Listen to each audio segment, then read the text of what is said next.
وَلَقَدْ يَسَّرْنَا الْقُرْآنَ لِلذِّكْرِ فَهَلْ مِن مُّدَّكِرٍ۔ اور یقیناً ہم نے اس قرآن کو نصیحت کے لیے آسان ذریعہ بنا دیا ہے، پھر کیا ہے کوئی نصیحت قبول کرنے والا؟ السلام علیکم، امید ہے آپ لوگ خیریت سے ہوں گے۔ آج ہم انشاءاللہ 12واں پارہ اس کا خلاصہ پڑھیں گے۔ اس پارے میں 2 حصے ہیں۔ نمبر 1 سورۃ ہود مکمل ہے، اس کی ابتدائی 5 آیات 11ویں پارے میں ہیں۔ نمبر 2 سورۃ یوسف کا بقیہ حصہ ہے۔ سورۃ ہود میں 4 باتیں یہ ہیں۔ نمبر 1 قرآن کریم کی عظمت، توحید اور دلائل توحید۔ نمبر 3 رسالت اور اس کے اثبات کے لیے 7 انبیاء کرام علیہم السلام کے واقعات ہیں۔ نمبر 4 قیامت کا تذکرہ ہے۔ قرآن کی عظمت جو اللہ نے بیان کی ہے، قرآن اپنی آیات، معانی اور مضامین کے اعتبار سے محکم کتاب ہے۔ اس میں کسی بھی اعتبار سے فساد اور خلل نہیں آ سکتا، اور نہ اس میں کوئی تعارض یا تناقض پایا جاتا ہے۔ اس کے محکم ہونے کی بڑی وجہ یہی ہے کہ اس کی تفسیر اور تشریح اس ذات نے کی ہے جو حکیم بھی ہے اور خبیر بھی ہے۔ اس کا ہر حکم کسی نہ کسی حکمت پر مبنی ہے، اور اسے انسان کے ماضی، حال، مستقبل، اس کی نفسیات، کمزوریوں اور ضروریات کا بخوبی علم ہے۔ نمبر 2 منکرین قرآن کو چیلنج دیا گیا ہے کہ اگر واقعی قرآن انسانی کاوش ہے تو تم بھی اس جیسی 10 صورتیں بنا کر لے آؤ۔ توحید، اسی طرح توحید اور دلائل توحید بیان کیے گئے ہیں۔ ساری مخلوق کو رزق دینے والا اللہ ہی ہے، خواہ وہ مخلوق انسان ہو یا جنات، چوپائے ہوں یا پرندے، پانی میں رہنے والی مچھلیاں ہوں یا زمین پر رینگنے والے کیڑے مکوڑے، آسمان اور زمین کو اللہ ہی نے پیدا کیا۔ نمبر 3 رسالت اور اس کے اثبات کے لیے 7 انبیاء،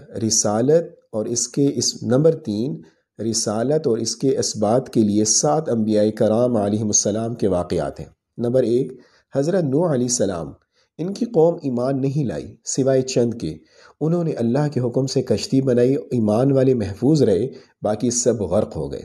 نمبر 2 حضرت ہود علیہ السلام، ان کی قوم میں سے جو ایمان لے آئے وہ کامیاب ہوئے، باقی سب پر باد سرسر کی صورت میں اللہ کا عذاب آیا۔ نمبر 3 حضرت صالح علیہ السلام، ان کی قوم کی فرمائش پر اللہ تعالیٰ نے پہاڑ سے اونٹنی نکالی، مگر قوم نے اسے مار ڈالا، ان پر بھی اللہ کا عذاب نازل ہوا۔ نمبر 4 حضرت ابراہیم علیہ السلام، حضرت ابراہیم علیہ السلام کی بیوی کو اللہ نے بڑھاپے کی حالت میں بیٹا اسحاق عطا فرمایا، پھر ان کے بیٹے یعقوب ہوئے۔ نمبر 4 حضرت ابراہیم علیہ السلام، حضرت ابراہیم علیہ السلام کی بیوی کو اللہ نے بڑھاپے کی حالت میں بیٹا عطا فرمایا، پھر ان سے آگے اولاد بڑھی گئی۔ نمبر 5 حضرت لوط علیہ السلام، ان کی قوم کے لوگ بدکار تھے، عورتوں کی بجائے لڑکوں کی طرف مائل ہوتے تھے۔ کچھ فرشتے خوبصورت جوانوں کی شکل میں حضرت لوط علیہ السلام کے پاس آئے، ان کی قوم کے بدکار لوگ بھی وہاں پہنچ گئے۔ حضرت لوط علیہ السلام نے انہیں سمجھایا کہ لڑکیوں سے شادی کر لو، مگر وہ نہ مانے۔ ان پر اللہ کا عذاب آیا، اس بستی کو زمین سے اٹھا کر الٹا دیا گیا اور ان پر پتھروں کا عذاب نازل کیا گیا۔ نمبر 6 حضرت شعیب علیہ السلام، ان کی قوم کے لوگ ناپ تول میں کمی کرتے تھے، جنہوں نے نبی کی بات مانی وہ بچ گئے، نافرمانیوں پر چیخ کا عذاب آیا۔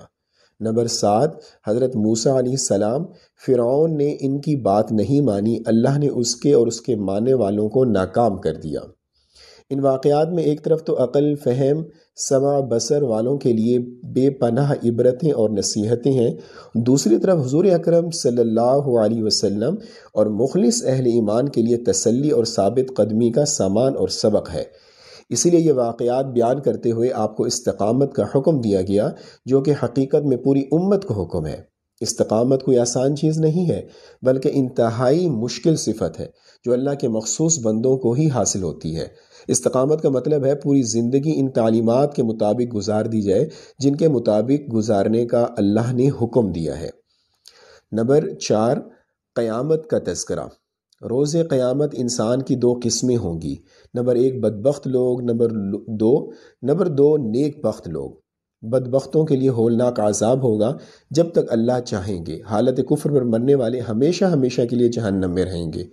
نیک بختوں کے لیے اللہ نے جنت میں ہمیشہ ہمیشہ کی بے حساب نعمتیں رکھی ہیں۔ اسی طرح سورۃ یوسف میں حضرت یوسف علیہ السلام کا قصہ تفصیلاً ذکر کیا گیا ہے۔ تمہید یہاں پہ تھوڑی سی ہم بیان کرتے ہیں۔ تمام انبیاء کرام کے قصے قرآن میں بکھرے ہوئے ہیں، مگر حضرت یوسف کا قصہ پورے کا پورا صرف اسی صورت میں ہے۔ دوسری صورتوں میں ان کا نام تو آیا ہے، مگر قصہ تھوڑا سا بھی کسی اور صورت میں مذکور نہیں ہے۔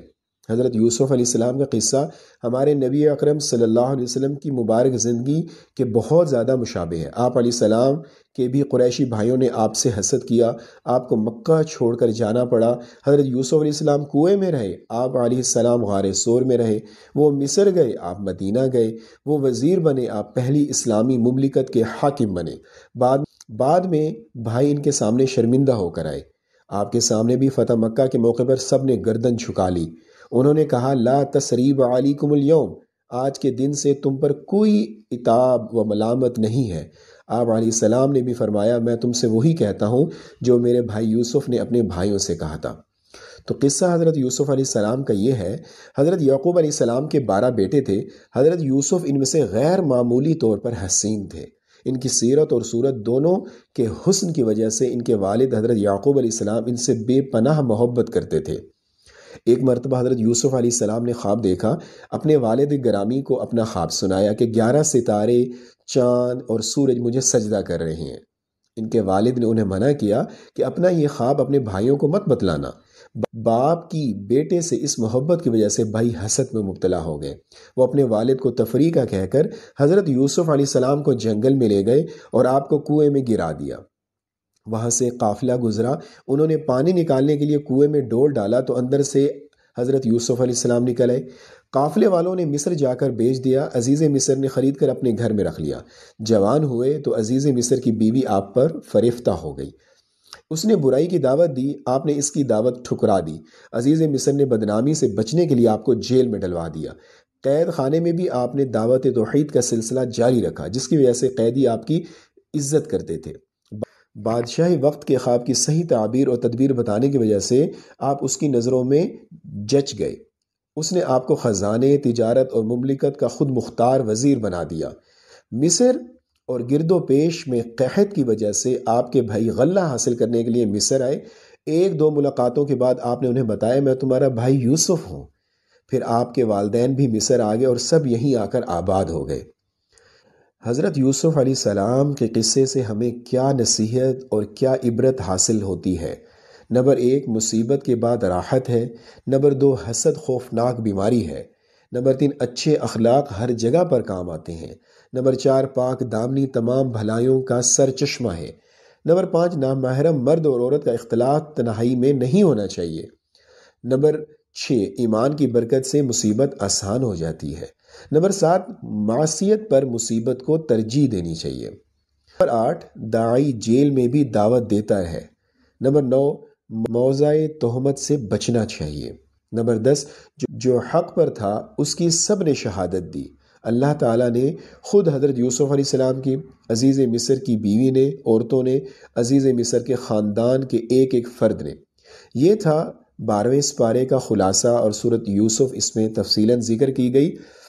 آپ جب بھی تراویح پڑھنے جایا کریں، جو حضرات خود پڑھ سکتے ہیں میں ڈسکرپشن میں یہ لکھ دیتا ہوں، لنک دے دیتا ہوں، آپ خود پڑھ لیا کریں، اور جو حضرات نہیں پڑھ سکتے سننا چاہتے ہیں وہ 5 منٹ کا یہ کلپ سن کر تراویح پڑھنے جایا کریں، تو انشاءاللہ آپ کو تراویح پڑھنے میں بھی مزہ آئے گا اور آپ کا ایمان بھی تازہ ہوگا۔